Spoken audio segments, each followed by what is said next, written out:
Jangankan mengubah orang yang cuma malas masuk gereja.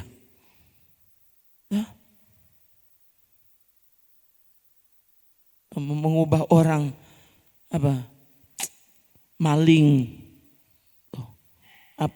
pembunuh, apalagi. Kalau yang mengubahkan orang yang selalu masuk gereja pernah betul, ternyata begitu sulit. Siapa bilang ada yang sanggup melakukannya? Nggak ada yang sanggup. Saya selalu bilang ke saudara, siapa saya tempo dulu? Coba. Kan dari kecil masuk gereja. Ternyata sampai usia kerja. Kan saya benar-benar sadar itu umur saya 25 tahun. Itu baru betul-betul sadar. Itu. Orang bingung. Kalau baca kisah pertobatan saya, kan kami di sekolah Alkitab sebelum masuk ya disuruh bercerita tentang riwayat pertobatan. Dan orang pun bingung baca cerita saya. Karena orang lain bertobat, percaya bertobat dibaptis. Kalau saya enggak, dibaptis dulu baru bertobat. Kan anak pendeta soalnya. Dibaptis saja cuma karena saya tahu memang mesti dibaptis begitu. Jadi bukan karena rindu dibaptis karena saya enggak bisa hidup tanpa Tuhan. Enggak ada pikiran begitu. Enggak ada. Saya dibaptis karena saya mau ke Jakarta. Ya kan? Saya dibaptis umurnya 20 tahun. Ya.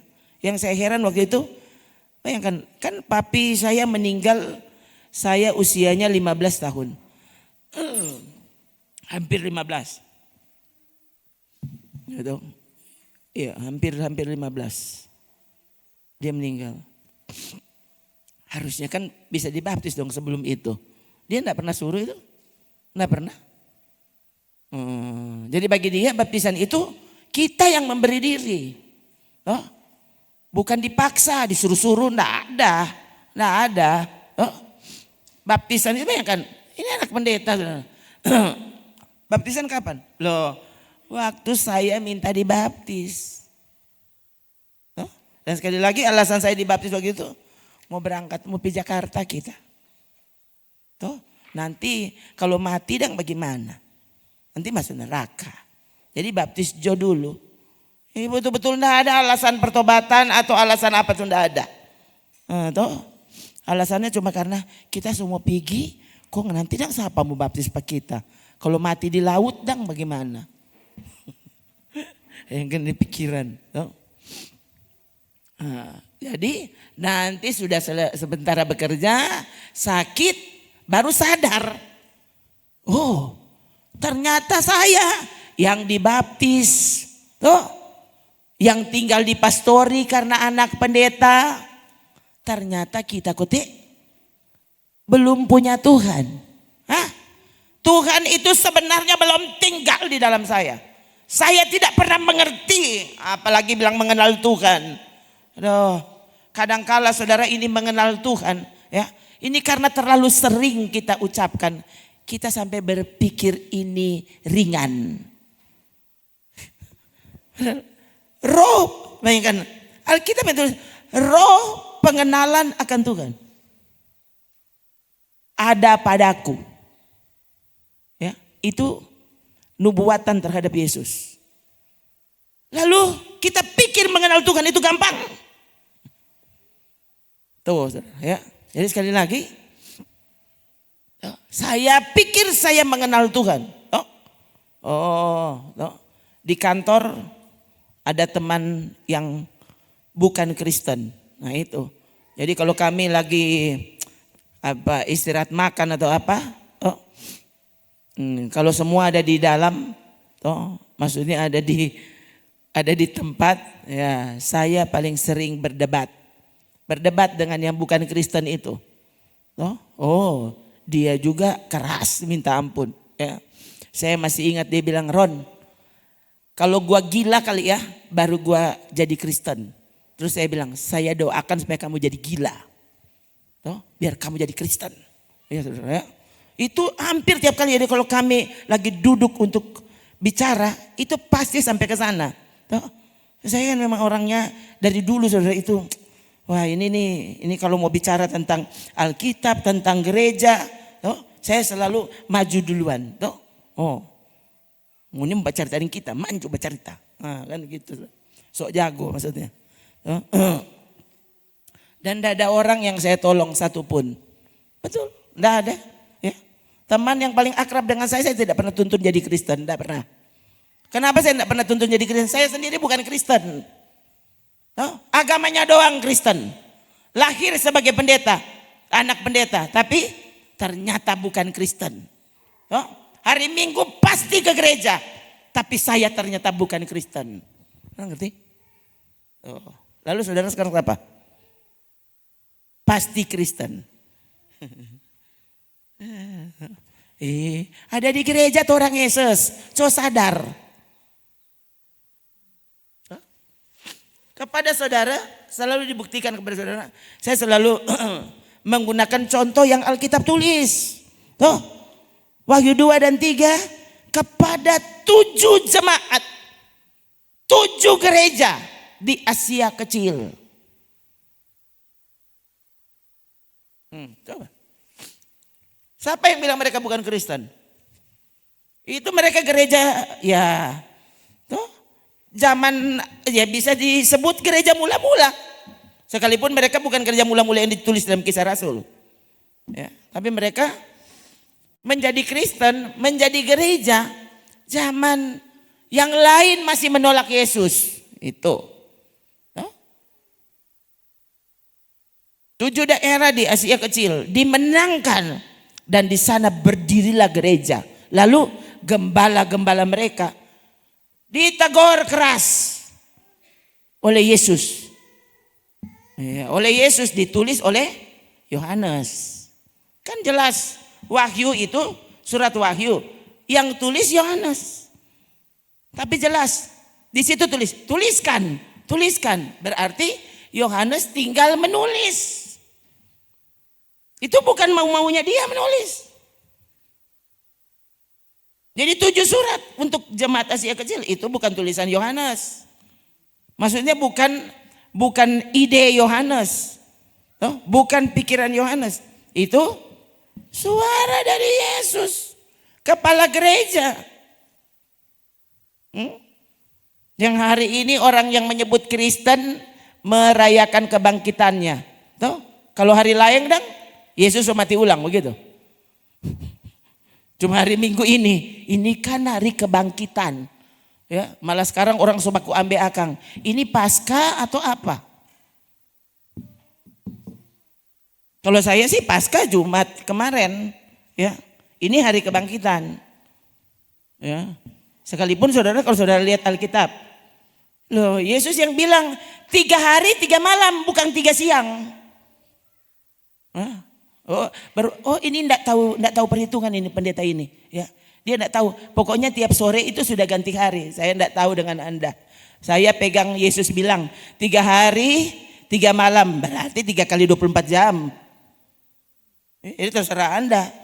Mau bilang ini pendeta ini tahu hitung-hitungan. Iyongan atau jago. Pokoknya Yesus yang bilang. Nanti kalian lihat seperti Yunus ada di perut ikan 3 hari 3 malam, aku seperti itu 3 hari 3 malam. Loh, Yesus yang bilang. Memangnya kamu siapa? Itu, ya. Itu saudara orang ya. Tapi for orang kan harinya enggak jadi masalah, saudara. Ini perayaannya enggak jadi masalah, ya. Hari Natal orang bakal akang, orang yang enggak peduli itu. Yang jelas ini hati untuk Yesus, ya. Dan saya mau sungguh-sungguh mengenal Dia yang adalah Tuhan dan Allahku. Bukan tahu DP rambu berapa panjang, hidung berapa tinggi, hitam atau putih, orang enggak peduli soal itu. Yesus melahir oleh karena Dia mau menyelamatkan aku, menyelamatkan saudara. Itu. Jadi Dia lahir, memang lahir untuk mati. Terakhir hari Jumat kita sudah baca Galatia 4 ayat 4. Tuh, coba ulang sedikit. Tuh. Tetapi setelah genap waktunya, maka Allah mengutus anaknya. Ya. Jadi Yesus itu sudah ada sebelum lahir sebagai manusia. Itu. Setelah genap waktunya, Allah mengutus anaknya. Loh, anaknya sudah ada. Persis seperti waktu Yesus bilang kepada orang-orang Yahudi yang mendebat dia waktu itu. Dia bilang apa? Kamu keturunan Abraham. Anak-anak Abraham. Aku sudah ada sebelum Abraham ada. Nah itu. Yang ada, mereka langsung ambil batu hendak melempari Yesus. Nah ini yang terjadi dengan Kristen masa kini. Nah, setiap kali kebenaran diberitahu, dorang tersinggung. Orang lain kan lihat Alkitab bilang begitu. Kenapa kau tidak? Oh, ternyata kita salah. Kenapa yang Alkitab dah bilang? Ternyata selama ini itu tradisi.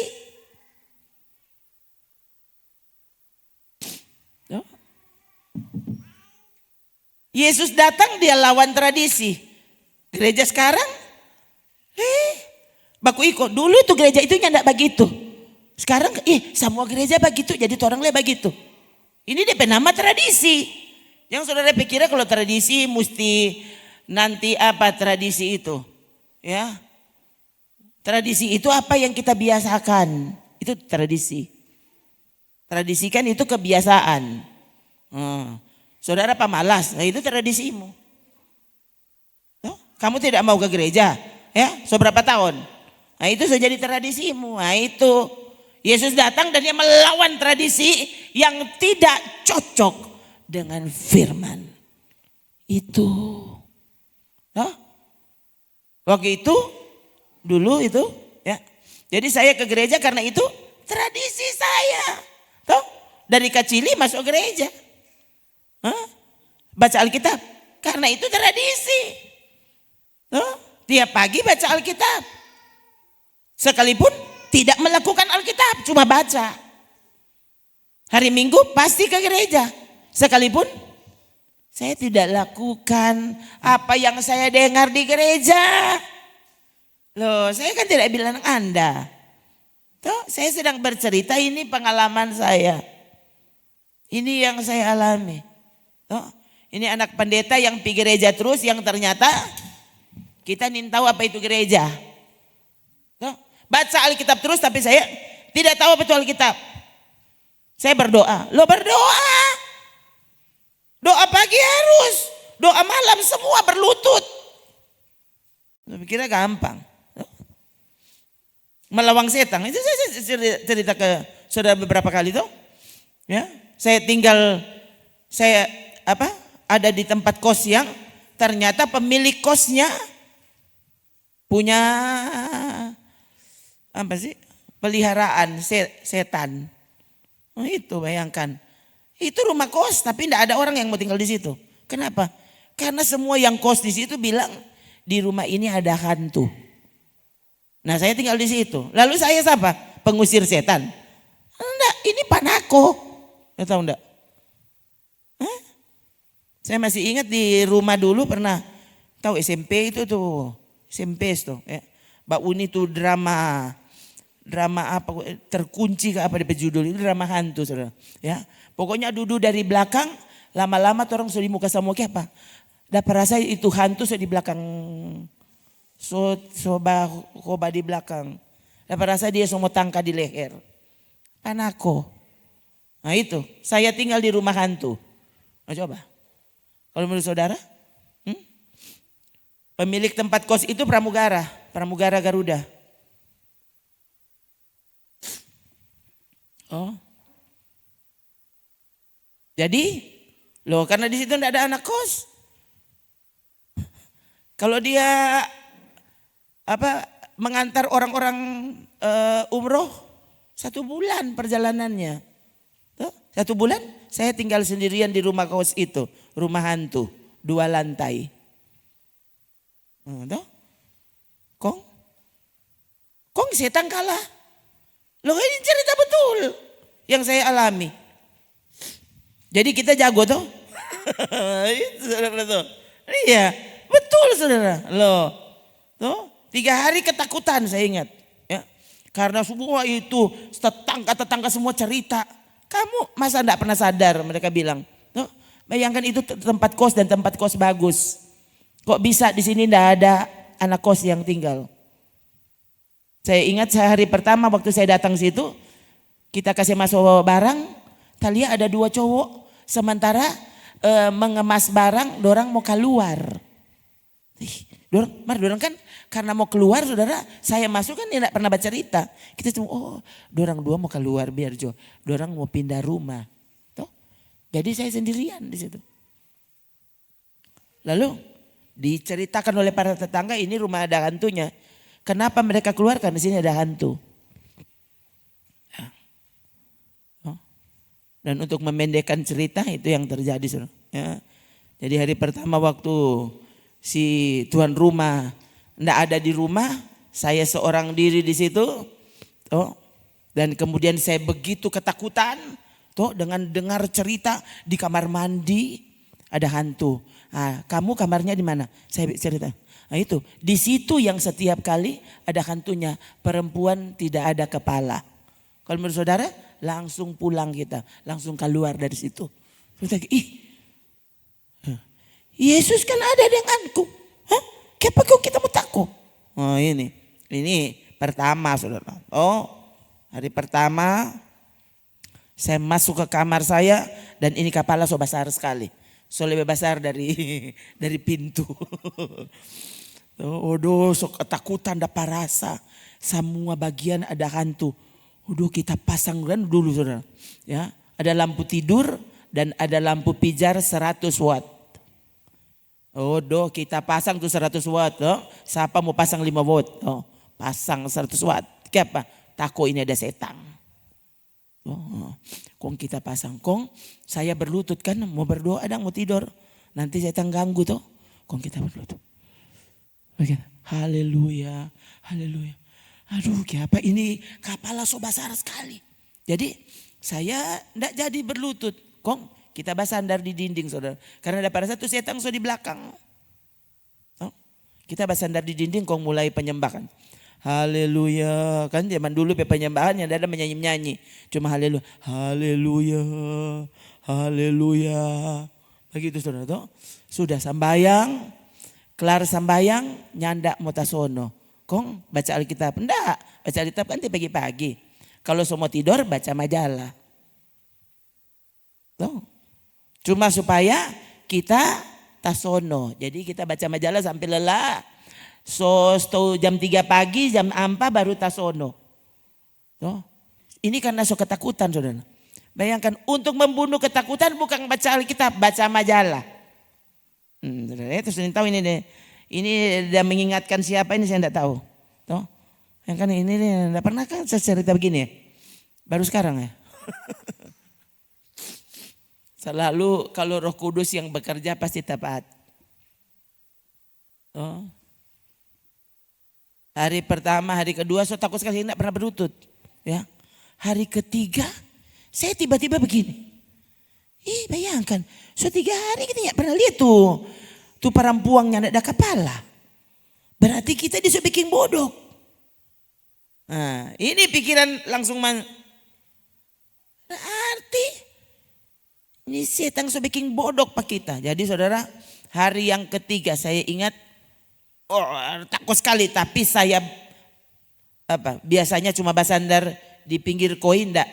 Kita turun saudara, kong berlutut. Kan biasa. Jadi belakang tang tabiar.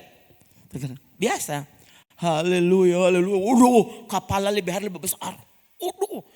Tuhan sudah dapat lihat Tuhan tuh. Tak mau nyanyi anda. Haleluya, haleluya, haleluya. Kayak tak. Hilang saudara.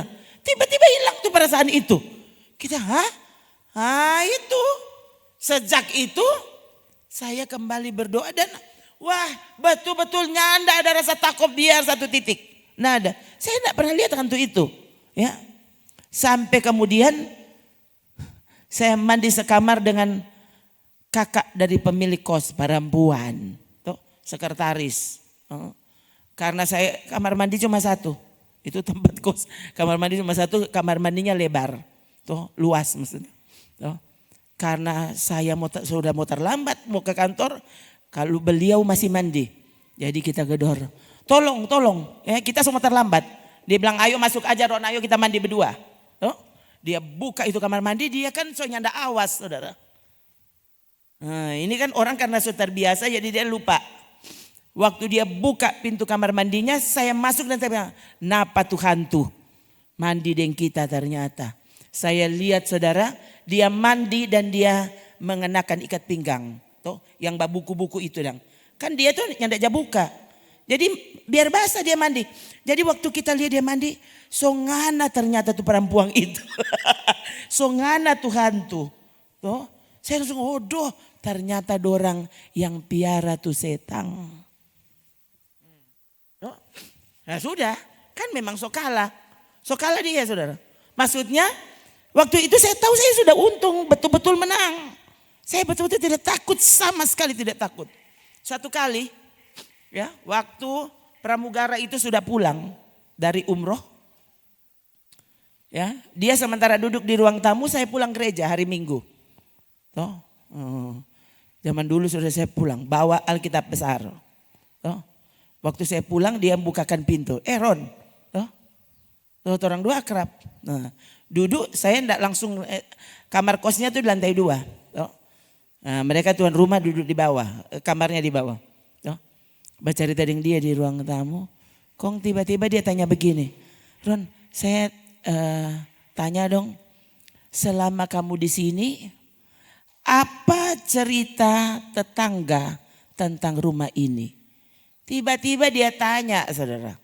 Lalu sudah tahu saya bilang apa? Mereka cerita ini rumah ada hantunya. Makanya di sini tidak ada anak kos. Saya lihat mukanya berubah, saudara. Dia orang Padang. Saudara sudah bisa mengerti lah. Oh. Kalian air muka berubah. Lalu dia bilang, terus pengalamanmu apa? Oh, pengalaman saya sambil pegang Alkitab. Tidak bisa dikalahkan Yesus. Oh, jadi waktu itu kan dia yang tanya.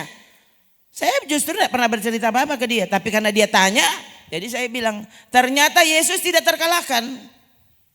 Hah? Anda lihat, kamu tinggalkan saya di sini kan 1 bulan toh?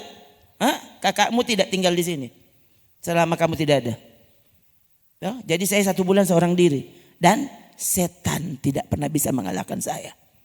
Oh, tadi dia senyum-senyum saudara, tapi dia tidak bisa tidak bisa bantah.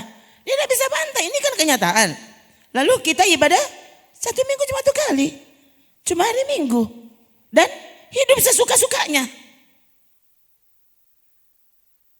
Dan saya menang. Nah, tuh kalau cerita kepada Kristen pada umumnya kita jago berarti. Pengusir setan tuh, setan kalah kan? Oh, ternyata ya. Itu setan yang tidak ada kepala, kita lihat.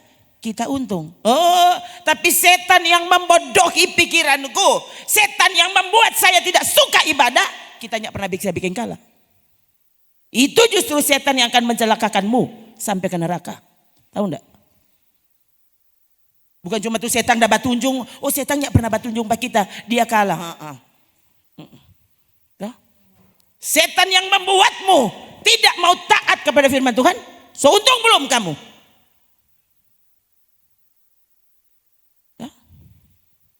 Kan tidak mungkin Roh Kudus yang menghalangimu ibadah. Mau masuk gereja tidak usah lah. Tidak usah lah. Kan bisa di rumah.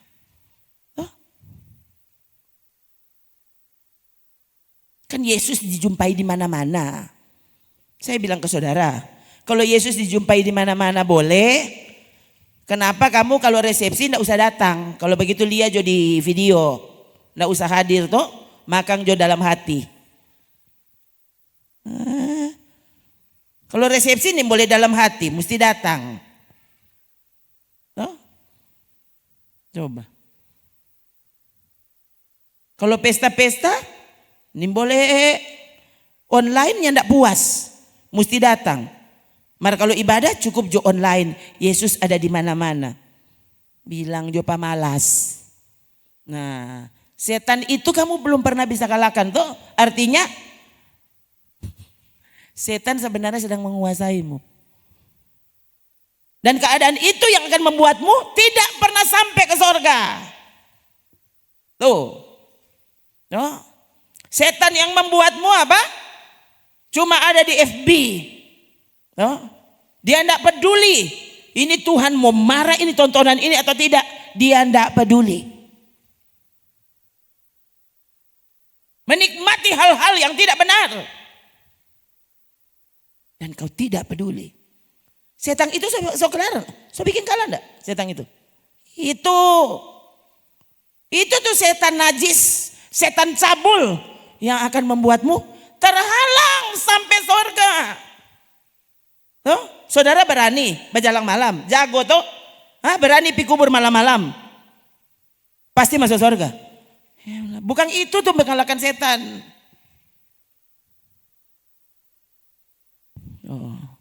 Bukan nanti kesurupan baru saudara kesetanan. Kepada saudara sudah diingatkan selalu tuh. Yang kesetanan yang mana? Yang tidak mau dengar firman Tuhan.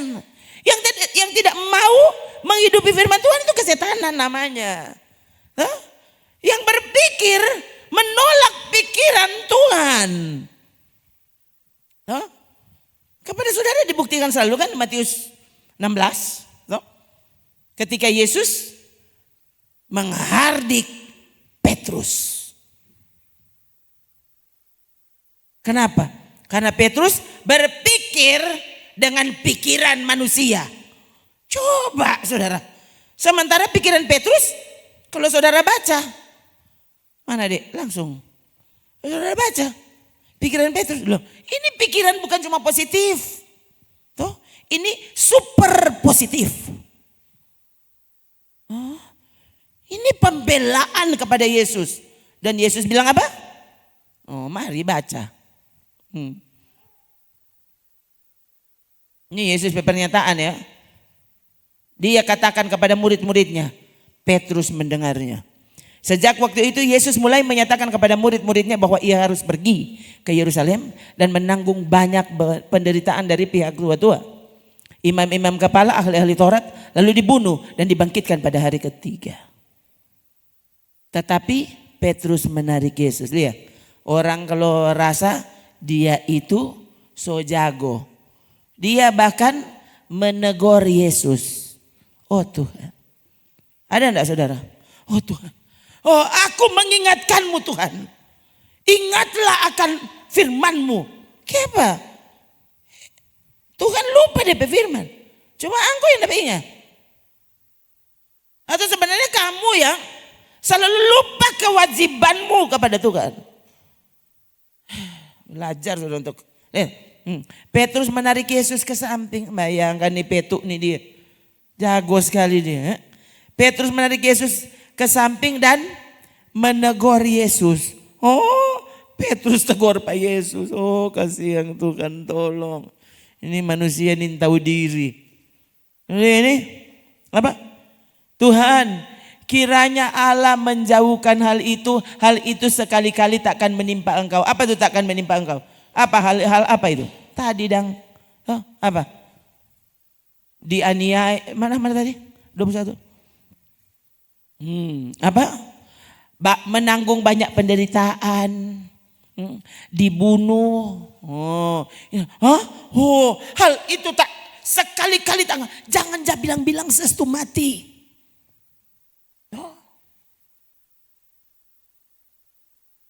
Kalau mati bunuh diri jangan. Kalau mati karena bodohmu jangan. Tapi kalau mati dalam ketaatan kepada Yesus, jangan takut membicarakannya.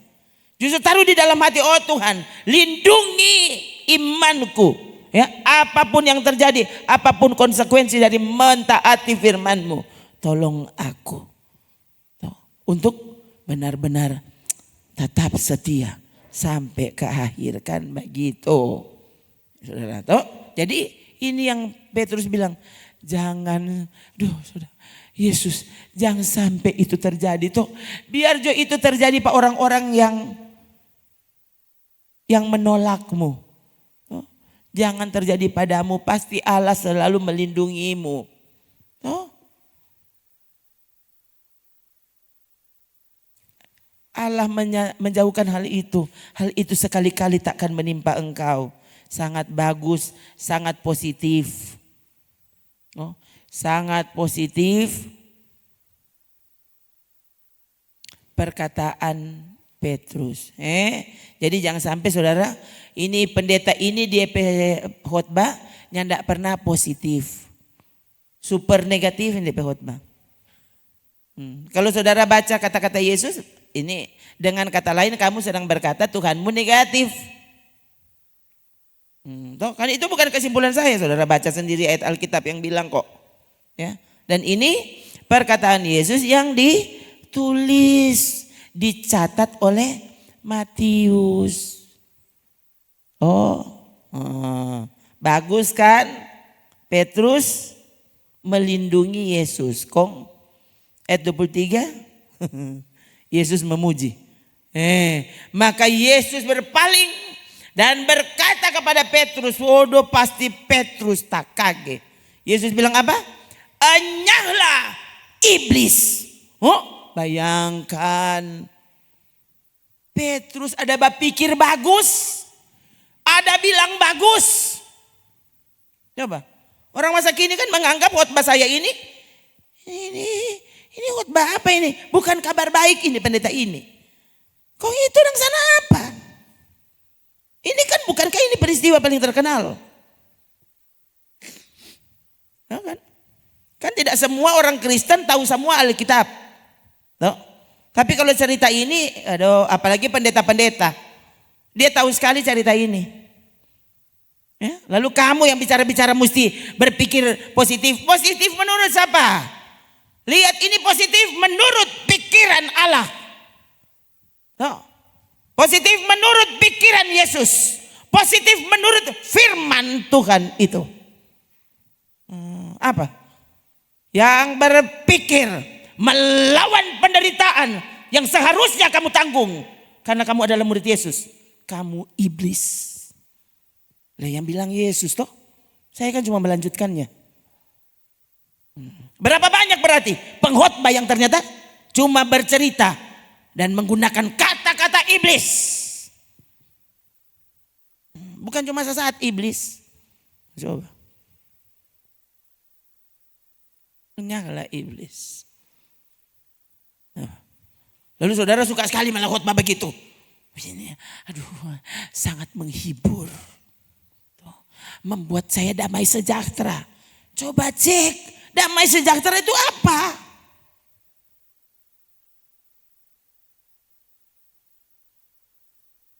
Hanya karena saudara apa? Tidak disinggung dosamu, lalu kamu merasa damai, aman dalam dosa. Karena tidak pernah disinggung dosanya. Padahal firman Tuhan fungsinya menyatakan yang salah. Supaya kelakuan yang salah diperbaiki. Mendidik orang dalam itu fungsi firman Allah. Selalu disampaikan kepada saudara. Tuh, lebih tajam dari pedang bermata dua. Kong, apa dia? Menusuk amat dalam. Bukan cuma kikis-kikis di kuli. Baru kikis-kikis dia seperti sekali. Ya kedua kali tak mau datang. Iya sudah Jono. Ini kebenaran mesti diberitahu. Tuh, disukai atau tidak. Yesus bayangkan bukan cuma tidak disukai, dibunuh.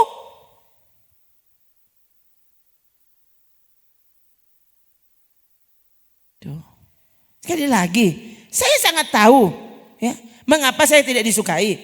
Sangat tahu. Dasarnya DP model begitu bukan saudara.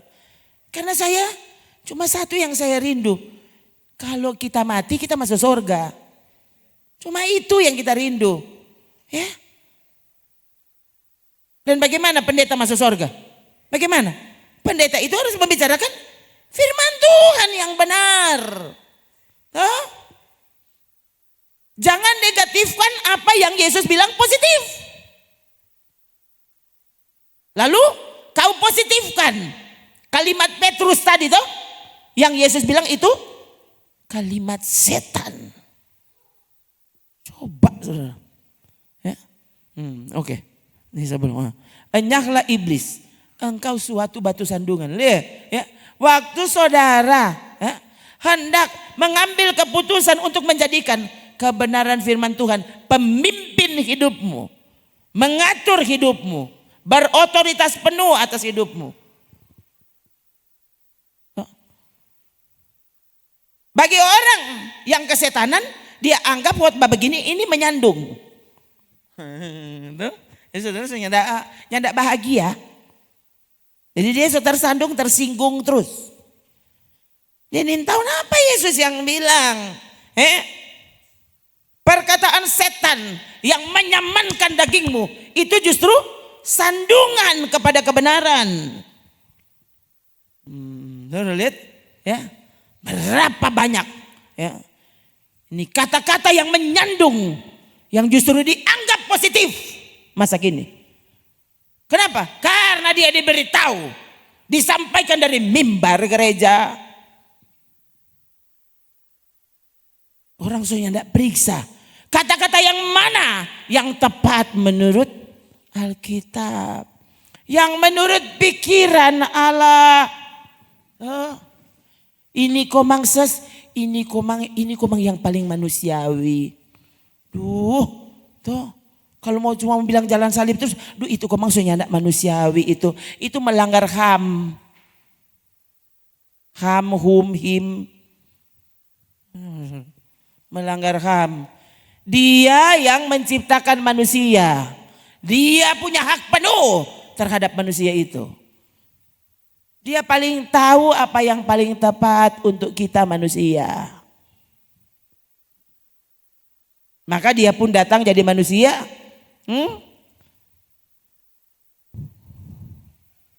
Lahir dalam kemiskinan yang sangat, bukan cuma sederhana. Orang lain kali kalau sederhana, nyandak terlalu miskin. Coba sini, siapa yang so miskin kok lahir di kandang? Nggak ada toh. Jadi berarti Yesus sangat miskin. Bukan cuma sederhana. Tuh, lahir dalam kemiskinan yang sangat, lalu mati. Itu cara pikir Allah terhadap manusia. Dia lahir sebagai manusia, bahkan manusia yang sempurna. Orang ini kasih yang penuh dengan kesalahan. Banyak salah. Banyak salah maunya Tuhan nyamankan.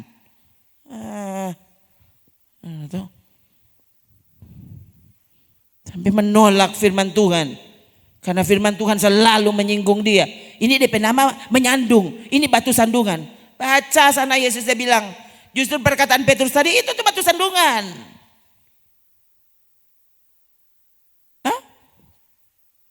Sebab engkau bukan memikirkan, lihat batu sandungan. Apa itu batu sandungan? Bukan memikirkan apa yang dipikirkan Allah, melainkan memikirkan yang dipikirkan manusia. Itu batu sandungan. Yang dipikirkan Allah apa? Yang tepat untuk manusia. Itu yang dipikirkan Allah. Yang dipikirkan manusia, enggak ada manusia berencana, abis ini, kita mau apa ya? Kita kok dapat jual ini dia, maksudnya supaya kok kita jadi miskin. Atau di sini ada yang, dia mau buka toko dari dia mau jadi miskin, ada? Enggak ada. Tuh, semua mau berdagang, mau kerja, mau apa? Dia supaya dia dapat doi. Tuh, supaya untung. Nggak ada orang merugi. Itu yang paling positif. Gara-gara pekerjaanmu, gara-gara cari uang, lalu kau mengabaikan cara pikir Tuhan. Saya bukan bilang saudara semua berhenti kerja. Lakukan bagianmu. Tapi jangan pernah yang engkau lakukan itu membatalkan ketaatanmu, penghormatanmu kepada firman Tuhan. Itu. Jangan sampai pekerjaanmu, proyekmu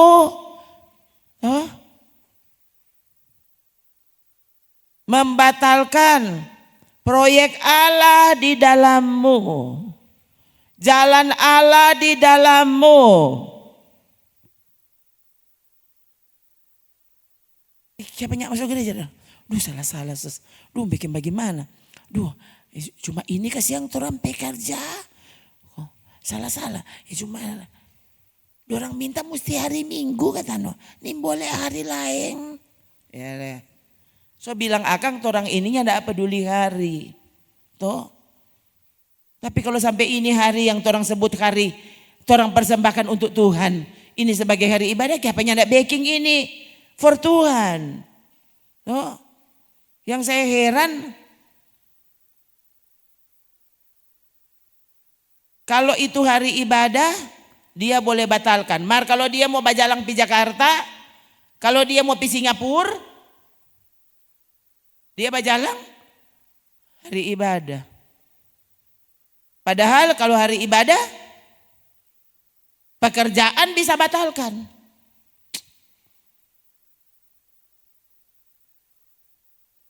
Hari kerja tidak bisa dibatalkan oleh pekerjaan. Tidak bisa dibatalkan oleh ibadah. Hari kerja. No? Hari ibadah dapat dibatalkan oleh pekerjaan. Lalu apa leh? Lain kali hari kerja ternyata dapat dibatalkan oleh liburan. Mau jalan-jalan dia soalnya. Ini komang ini komang mendesak, ini kesempatan. Ini mau jalan-jalan di Australia itu orang. Jadi gimana ini? Toh? Jadi kendati dia minta cuti.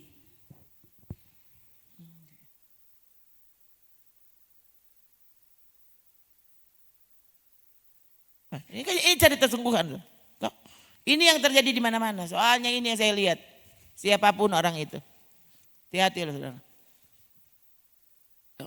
Jangan biarkan justru pekerjaanmu, kesibukanmu menyandung kebenaran yang seharusnya kau hidupi.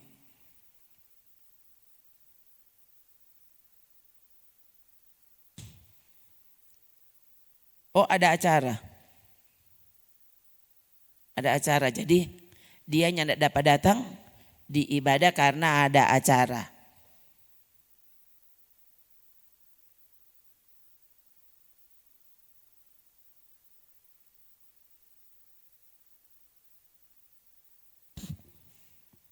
Aduh, ini terlalu banyak dan sebenarnya saudara semua tahu. Tahu toh alasan yang saudara buat yang kita anggap positif, manusiawi. Oh. Sana Yesus dia bilang apa? Batu sandungan kepada firman Allah itu apa? Kau berpikir dengan cara pikir manusia. Itu menyandung kebenaran. Mengapa kamu tidak bisa hidup setia? Menghormati firman Tuhan. Coba cek. Ternyata ada acara-acara besar tertentu yang saudara tanpa takut membatalkan ibadah.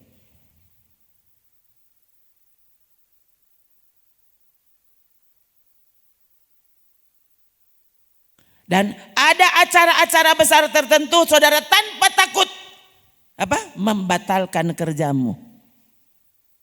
Kok bisa? Ibadah tidak bisa membatalkan kerjamu. Harusnya kan begitu. Coba berpikir. Acara besar tertentu dapat membatalkan kerjamu. Tapi tidak pernah ada ibadah yang bisa membatalkan kerjamu. Ada apa di pikiranmu? Hati-hati kalau selama ini ternyata kita membiarkan sandungan itu justru menyandung kebenaran yang seharusnya kau hormati dan setia kepadanya. Coba, mari jujur.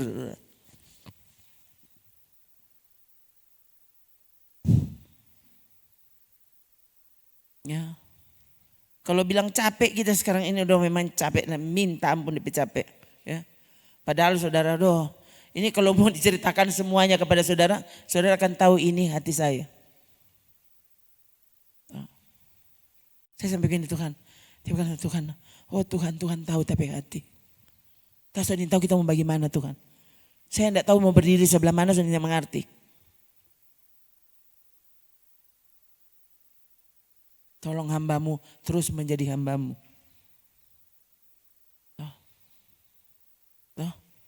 Kalimat yang sering saya bilang ke saudara. Jangan biarkan saya ini mati sebagai pendeta. Tolong Tuhan. Biarkan, tolong aku. Sampai langkah yang terakhir kita mati sebagai hamba Kristus. Berapa mau jadi mati sebagai pendeta. Tapi ternyata bukan lagi hamba Kristus. Cuma jadi pendeta siapa? Itu tugas gereja. Kamu tidak lagi taat kepada sana kepala gereja. Yang lebih tunduk kepada organisasi.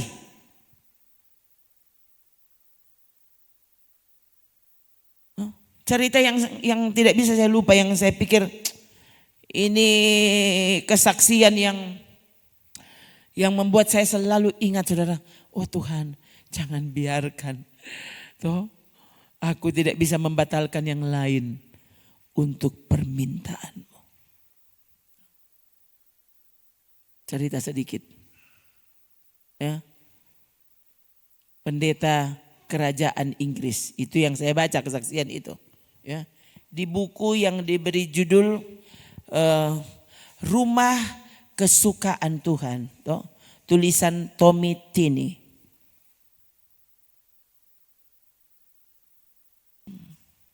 Dia tulis itu, ya. Ada pendeta yang waktu itu sering dipanggil oleh kerajaan, ya, untuk berbicara kepada raja dan keluarga. Gitu. Ya, saya lupa sih namanya. Ya. Lalu ya namanya juga pendeta kerajaan kan, berarti pendeta yang terkenal di London. Terus sebagai pendeta terkenal, dia cuma jumpa dengan orang-orang yang terkenal. Karena dia pendeta terkenal. Pendeta kerajaan. Kong dari desa mau undang pada dia, nanti tadi. Nyanak mungkin. Ngoni cuma boleh undang tuh pendeta-pendeta kecili. Pendeta yang ngoni cuma boleh bayar DP ojek. Oh ini pendeta, waduh dia naik piring terbang. Oh bagaimana? Waduh, orang mau bayar bagaimana apa dia? Orang cuma boleh lihat dia di televisi.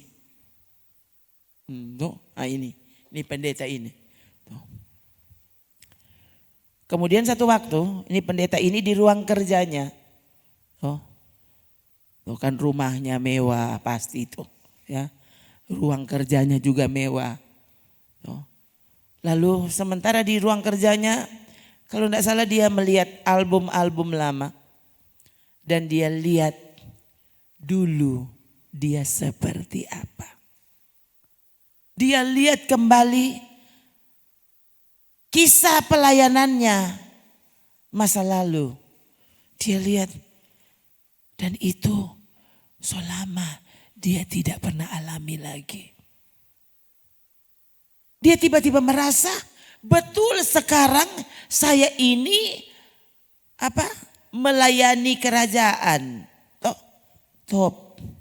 Tapi tiba-tiba dia merasa ada sesuatu yang hilang di hatinya. Dan menurut kesaksian yang saya baca, pendeta itu kemudian berlutut di karpet di lantai ruang kerjanya. Berlutut sambil dia membiarkan kepalanya sampai di lantai. Dan dia pun menangis sejadi-jadinya. Tuhan, buat aku kembali mengalami apa yang dulu aku pernah alami denganmu. Dan dia rasa Tuhan bilang begini, kalau engkau mau melakukan apa saja yang aku suruh, aku akan mengembalikanmu. Aku akan mengembalikan apa yang kamu pikir sudah hilang dari hidupmu. Oh, dia janji. Sambil menangis dia janji. Oke Tuhan, aku akan taati semua perintahmu apapun itu. Tapi tolong biarkan karunia dan pelayananku seperti yang saya pernah alami dulu. Kiranya itu dikembalikan padaku. Dan kemudian dia mendapat undangan untuk berbicara di seminar di Inggris. Tuh kan pendeta kerajaan tuh. Wah, seminar 3 hari kalau enggak salah. Ya. Seminar 3 hari. Bikin di stadion terbesar di sana. Dan ya sudah, karena pembicara terkenal, ya, dengan cepat peserta pun mendaftar. Dan wah, peserta membludak, peserta seminar. Oh, singkat cerita, hari pertama pendeta sudah ada di stadion karena semua mulai. Oh, hari pertama, sesi pertama. Dia duduk dan peserta semua sudah duduk. Peserta sementara berdatangan. Oh sorry. Peserta sudah mulai berdatangan.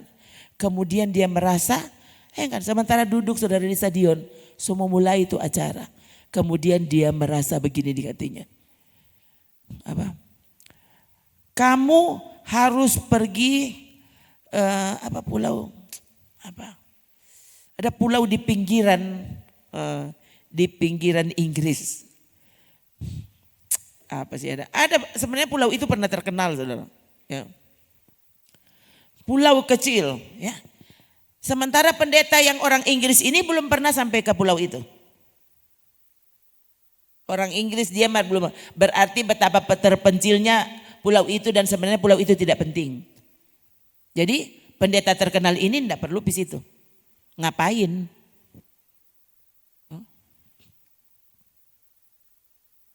Loh, dia rasa itu kamu harus pergi. Dan tiba-tiba dia merasa, oh iya dia akan pergi, dia akan pergi. Tuhan bilang sekarang. Loh, sekarang ini semua mulai ini seminar. Dan dia pembicara tunggal di situ. Kalau saudara bagaimana? Ini kumang betul-betul ini saya nggak masuk akal ini. Saudara, tiba-tiba itu desakan yang kuat sekali di hatinya. Kamu harus berangkat sekarang. Oh saudara, dia langsung ingat waktu dia menangis di lantai ruang kerjanya. Dia langsung berdiri dan dia hubungi ketua panitianya. Sorry, saya harus tinggalkan tempat ini. Hah? Orang marah sekali. Tuh, jangan mentang-mentang kamu pendeta kerajaan. Aduh, ini orang-orang mendaftar karena kamu loh pembicaranya. Dia bilang, sudah ya, saya tidak ada waktu. Saya udah mau pulang. Loh, kamu ini bagaimana? Saya lebih baik bermasalah dengan Anda, saya tidak mau bermasalah dengan Tuhan. Bye. Dia langsung pergi saudara. Jadi dia sudah tidak tahu yang terjadi dengan seminar itu, dia tidak peduli. Dia lari karena dia merasa desakan kuat di hatinya. Kamu harus segera tiba di pulau itu. Dia lari saudara dan dia pergi dengan kendaraan. Dia sampai di pantai dan kemudian dia cek apa ada kapal atau perahu, apa ada yang bisa membawa saya ke pulau itu. Mereka tunjukkan ada perahu kecil. Perahu cepat lah ya. Ini bisa ke pulau itu. Dia bilang tolong kalau begitu tolong bawa saya sekarang. Nah, saudara, kong dorang bawa. Wah, dia suruh kasih cepat. Kenapa? Karena itu di hatinya bilang kamu harus segera tiba. Dia sampai sana. Dia kan tidak tahu dia mau kemana. Dia cuma disuruh pergi ke pulau itu. Dia tidak tahu harus kemana. Jadi di pikirannya cuma satu, berarti cari gereja. Dia sampai di pulau itu, dia lihat ada orang di pinggir pantai, lalu dia tanya, di mana gereja? Oh, orang-orang itu bilang, gereja Pak, di sini ada 2 gereja yang sudah bertahun-tahun ditutup. Cuma ada 2 gereja di pulau itu dan sudah bertahun-tahun ditutup. Oh, dia bingung. Jadi maksudnya berarti sudah tidak ada gereja. Dia pikir lagi, apa ada pendeta? Di mana rumah pendeta? Ya enggak ada. Orang itu bilang, enggak ada pendeta. Tuh, lah gereja saja tidak ada, bagaimana pendeta? Ini Pak pendeta bingung, ini pendeta kerajaan bingung. Kok dia mau pergi mana? Lalu dia tiba-tiba orang itu bilang, tapi kalau kamu maksudkan orang rohani, di sini ada.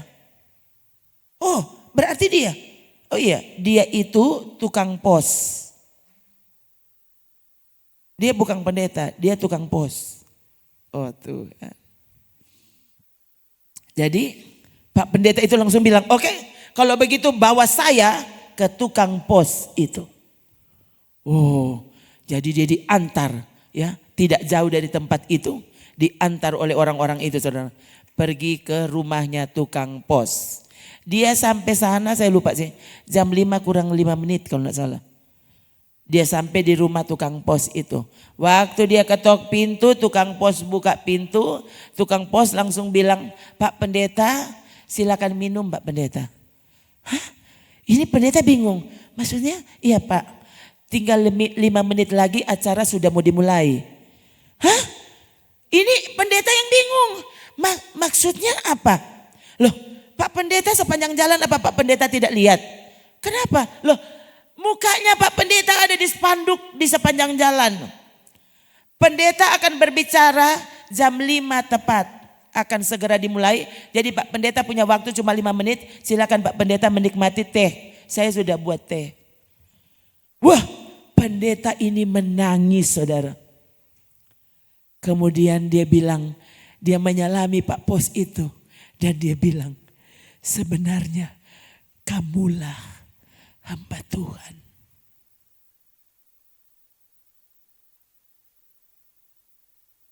Dia bingung, saudara.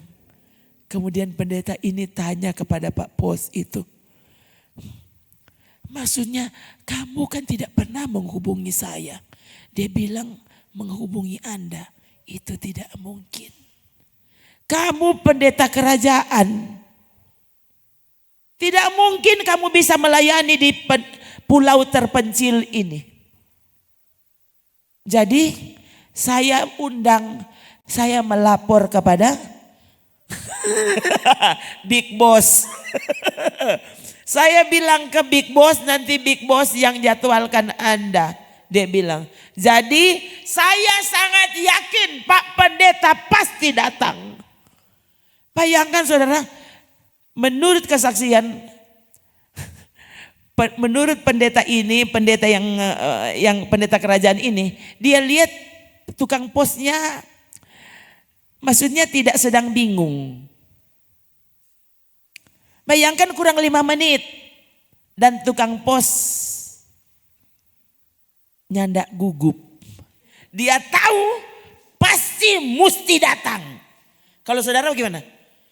Oh Tuhan, kurang 1 minggu.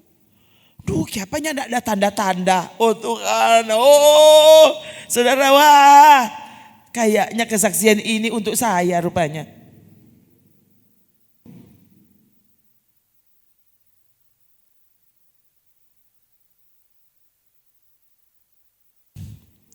Kita yang menyebut diri orang beriman. Sungguhkah kau beriman? Sungguhkah kau percaya? Bayangkan sekurang 5 menit Pak Pos nyandak gugup. Bayangkan ya, kalau semua mau bilang so gila, dia so gila. Dia berani pasang spanduk lengkap dengan foto Pak Pendeta. Dia akan jadi pembicara malam ini, sore ini. Dia ini tahu pasang 3 hari kalau enggak salah. spanduk itu. Tuh. Dan dianya tidak pernah hubungi itu pendeta. Saya kalau ingat cerita itu sampai begini. Oh Tuhan, ini Pak Pos ini DP nama siapa reken? Ya, Matius, Markus, Lukas, Yohanes, terus apa DP nama? Tuh, bukan main. DP apa? DP teguh hati. Tuh. Sampai sedetik-detik menegangkan kalau orang kan aduh saya duduk salah, berdiri salah, tidur salah. Pokoknya makan tidak enak tuh. Tidur siang tidak bisa tidur malam. Tidur malam tidak bisa tidur siang. Karena so bingo. Kong napa Pak Pos. Waktu masuk silakan Pak Pendeta minum sampai DPT dia so baking. Coba ini kalau mau bilang gila, ini kalau orang sekarang, hei itu kok banyak masuk akal pendeta. Pendeta karang-karang terserah. Tuh. Yang jelas coba kamu cari buku Rumah Kesukaan Tuhan lalu kamu baca. Itu kesaksian ditulis di situ.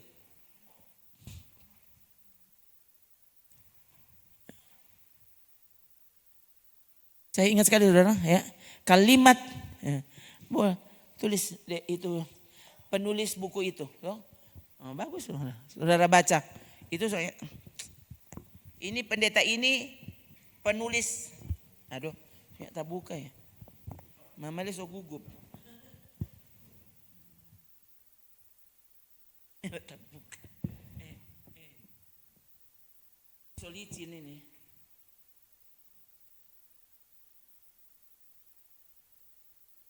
Itu tuh tak buka. Ternyata ya, Pak Pos.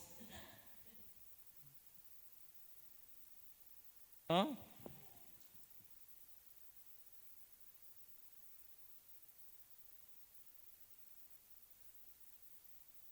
Dulu saya punya buku ini, enggak tahu ada orang pinjam. Oh.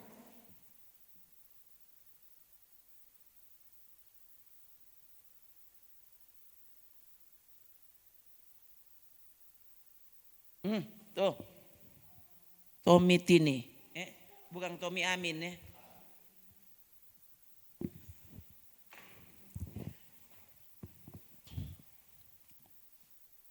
Ini buku kesaksian sebenarnya ya, cerita kesaksian ya. Ada beberapa kan Tommy Tini ini ya, dia pertama kali terkenal dengan bukunya yang berjudul Pemburu Tuhan. Nah, kalau sudah pernah ingat ya, dulu ada buku yang sangat terkenal. Ini kan buku lama, sudah buku lama, 2000-an awal kalau tidak salah. Ya. Pemburu Tuhan dulu. Ya. Nah, dia tulis ini. Ya. Saya masih ingat kalimat pamungkasnya di sini dia tulis rumah Tuhan. Jika engkau membangunnya, aku akan tinggal di dalamnya. Oh tuh, ya. Kita tidak bisa lupa sudah kalimat itu. Ya. Itu kesaksian yang memuat cerita yang saya cerita tadi ke saudara. No? Cerita yang betul-betul menggoncang hati saya. Tuhan, beda orang waktu sangat mengenal Tuhan. Waktu dia sangat mengenal Tuhan, dia sangat percaya. Dan saudara lihat akibat kepercayaannya yang sangat itu. Dia berani untuk melakukan sampai hal-hal yang menurut orang ini komangnya nak masuk akal. Ini komang hal gila yang bisa kau lakukan. Orang yang sangat mengenal dan mengasihi Tuhan. Dia tidak peduli. Ngoni mau bilang itu gila kek. Atau apa mana-mana pangoni. Pokoknya kita mau baking kalau Tuhan suruh. Dan lihat saudara. Pendeta kerajaan itu. Dia rela batal. Batal itu acara besar. Di London. Dia enggak peduli. No. Panitia bilang ngoni so gila. Pendeta ini pendeta ini betul-betul so gila. Tuh hari dia bilang iyo. Kok apa sekarang dia bilang enggak. Saudara ini, waktu orang mau taat kepada Tuhan. Saudara ada keadaan situasi-situasi tertentu yang saudara orang akan bilang saudara yang mengada-ada. Tuh, saya sudah mengalaminya. Ya. Dan kita mau bilang apa? Saya berpikir terserahlah. Ada orang tidak mau percaya, udah ngoni yang tidak percaya, sudah Juno. Tuh. Tapi yang jelas Tuhan mengajar saya berulang kali dalam berbagai peristiwa untuk belajar percaya. Tuh. Biar orang bilang ini hal tergila yang bisa dilakukan. Tuh. Saya masih ingat Papi, ya. Zaman dulu saudara waktu di Manado, ya, pelayanan di Langoan. Tuh, dia semua mau pergi karena mau ibadah. Kongnya ada doi oto. Kong mau minta apa? Kong dia mandi, kong dia baganti, kong dia naik oto.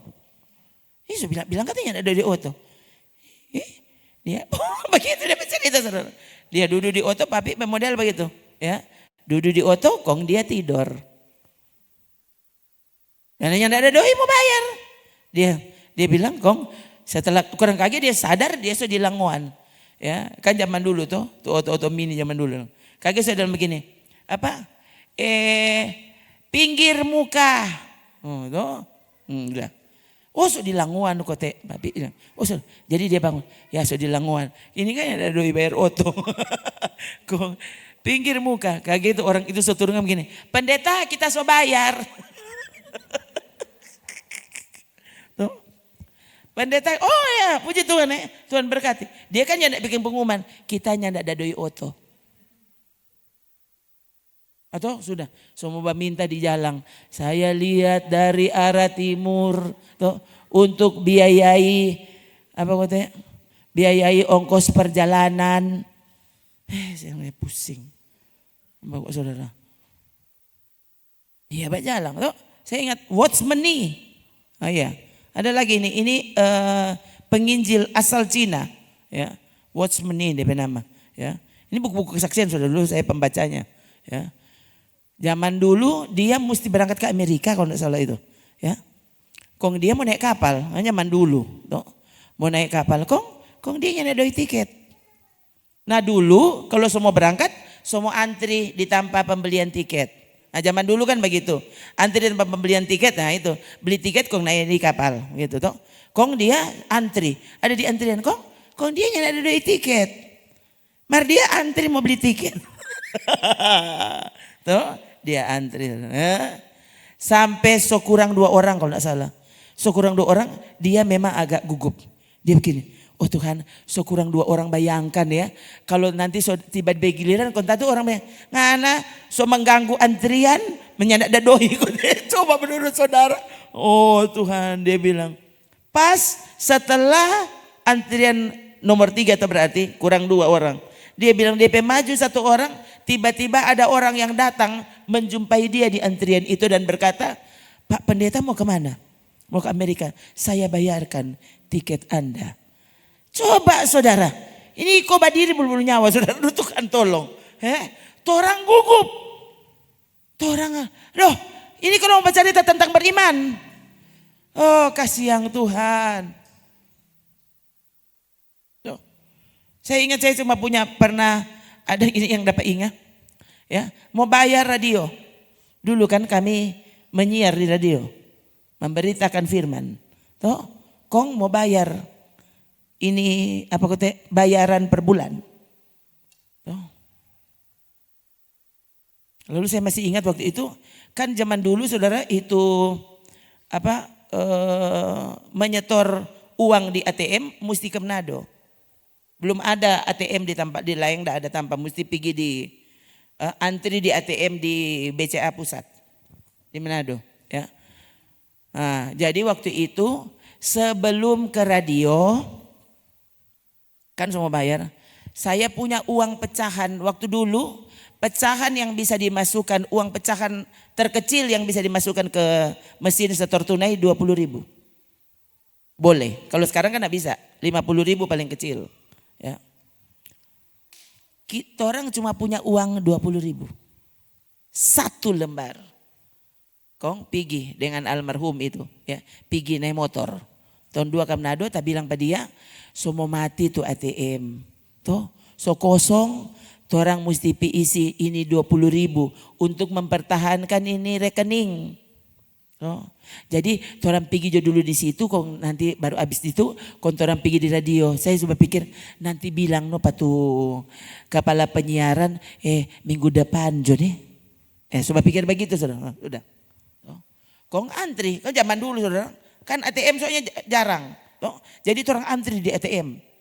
Ya, jadi kita karena hilang selak saudara. Tak bilang pada bapak, ngana di belakang pak kita ya. Dia bilang kayak apa? Iyo, kalau enggak orang dapat lihat kita cuma mau kasih isi 20.000. Tuhan, tapi malu dang. Tuh antri panjang-panjang. Nanti tahu cuma mau store kok 20.000. Oh iya dang. Jadi dia bapele di belakang.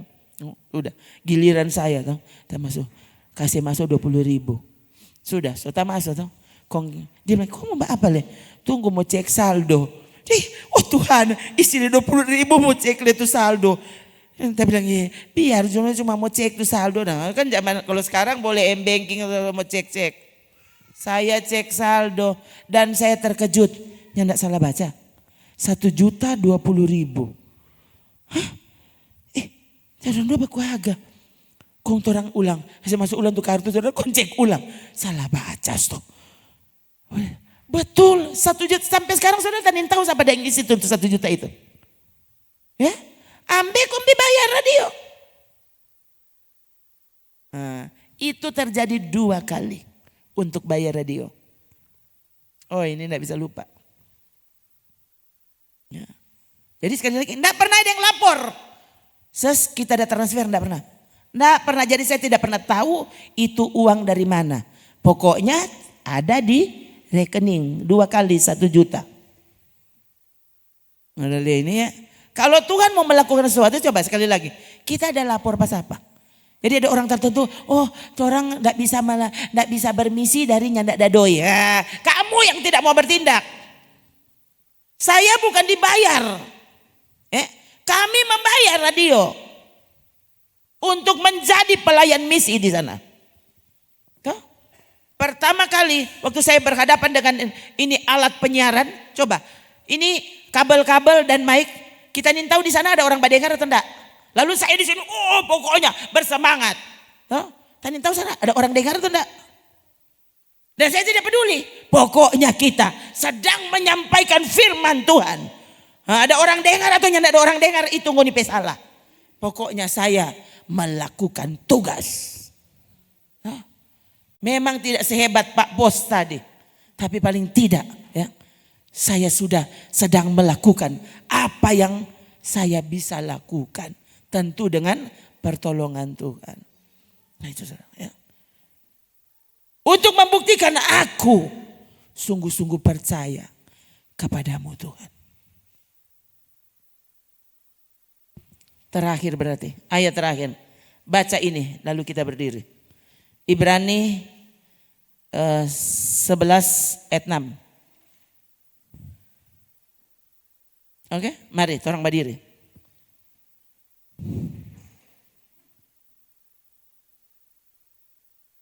Ya, baca kuat-kuat. Baca sampai semua setang-setang di pinggir dengar. Tuh. Baca supaya itu setang di dalam keluar. Itu, ya. Oke? Mari baca sama-sama. 3. Tetapi tanpa iman tidak mungkin orang berkenan kepada Allah. Ulang dulu kalimat ini. 3. Tetapi tanpa iman tidak mungkin orang berkenan kepada Allah. Sebab barang siapa berpaling kepada Allah, ia harus percaya bahwa Allah ada dan bahwa Allah memberi upah kepada orang yang sungguh-sungguh mencari Dia. 1 kali lagi. 3. Tetapi tanpa iman tidak mungkin orang berkenan kepada Allah. Sebab barang siapa berpaling kepada Allah, ia harus percaya bahwa Allah ada dan bahwa Allah memberi upah kepada orang yang sungguh-sungguh mencari Dia. Oh, haleluya. Mari beri Dia. Haleluya. Haleluya. Haleluya Yesus. Haleluya.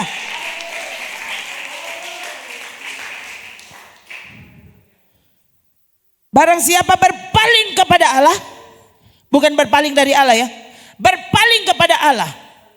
Tadinya dia tidak melihat Allah. Tadinya dia tidak mau memandang Allah. Tapi kemudian dia berpaling kepada Allah. Dia memandang Allah. Memandang firman-Nya. Tuntutannya apa? Kalau engkau sungguh-sungguh berpaling kepada Allah, harus percaya bahwa Allah itu ada. Saudara di kamar mandi, Allah ada di mana? Ada di situ dengan engkau. Tidak ada orang yang melihatmu. Harusnya taruh di dalam hati. Allah ada di situ. Bukan cuma ketika orang ada persoalan.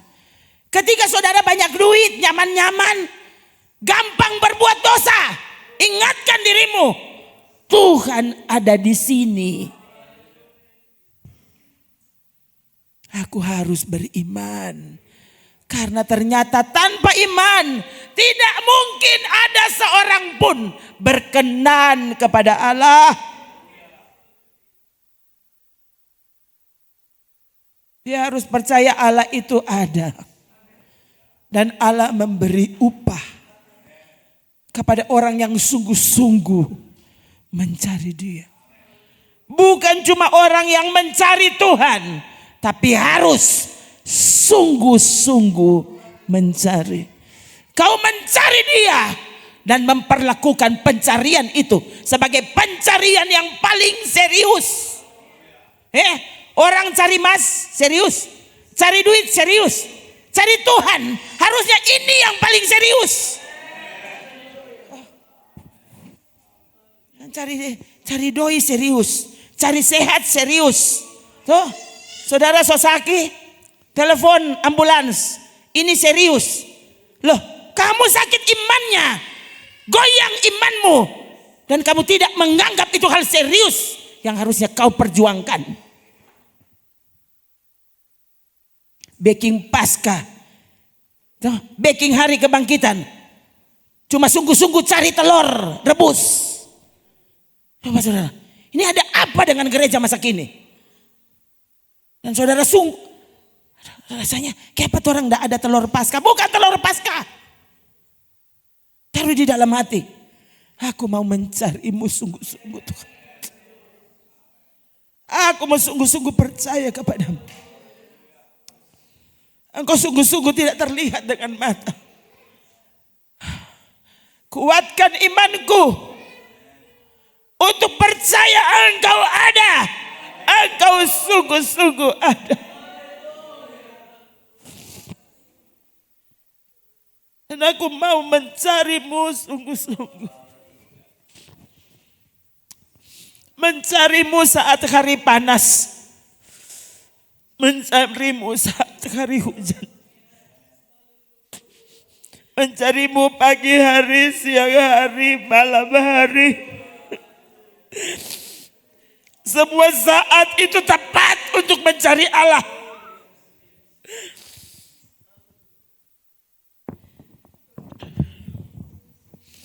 Jangan cuma cari Dia kalau saudara sakit.